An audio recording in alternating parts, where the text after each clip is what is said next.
رفقای عزیز دلتا هایپر سلام.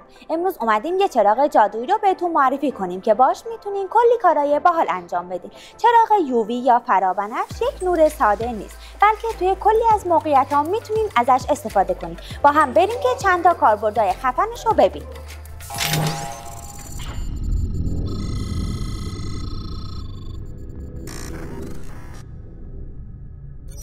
اگه به دنبال سنگ‌های قیمتی هستین، این یک ابزار فوق‌العاده هستش. یاقوت زیر نور چراغ یووی یک درخشش خیلی خاصی داره، اما عقیق هیچ واکنشی از خودش نشون نمیده. شما با استفاده از این چراغ خیلی راحت‌تر میتونید سنگ‌های اصل و تقلبی رو تشخیص بدید.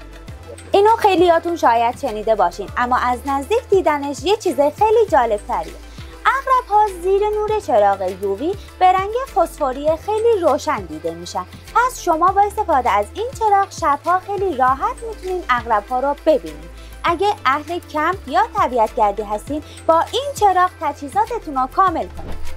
همه اسکناس‌ها و چک‌های بانکی دارای جوهرهای امنیتی هستند که شما با استفاده از این چراغ خیلی راحت میتونید تشخیص بدین. فقط کافیه چراغ یووی رو روی چک بانکی یا اسکناستون بگیرین و علامت‌های مخفی رو تشخیص بدین. یه روش سریع و مطمئن برای تشخیص اسکناس و چک‌های بانکی اصلی از تقلب. نه فقط پول، بلکه کارت‌های شناسایی هم مثل کارت ملی، گواهینامه، کارت بانکی هم دارای نشانه‌های امنیتی مخفیانه‌ای هستن که شما با استفاده از نور یووی میتونین اینا رو ببینین. حتما امتحان کنین، شاید چیزایی رو ببینین که قبلا بهشون دقت نکردین.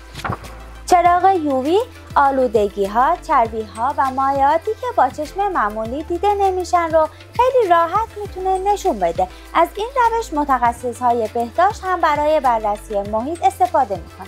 خب همونطور که دیدین یه چراغ یووی ساده کلی کاربرد داره، از پیدا کردن سنگ‌های قیمتی و عقرب گرفته تا تشخیص پول، مدارک، رنگ خودرو و حتی دیدن لکه‌های نامرئی. بهتون پیشنهاد میکنم حتما یه دونه از این چراغات داشته باشین. لینک خریدش رو توی توضیحات براتون گذاشتیم.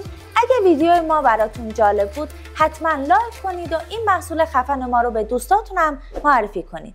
حتما تا یادم نرفته این زنگوله رو هم فعال کنین تا ویدیوهای بعدی ما رو از دست ندید.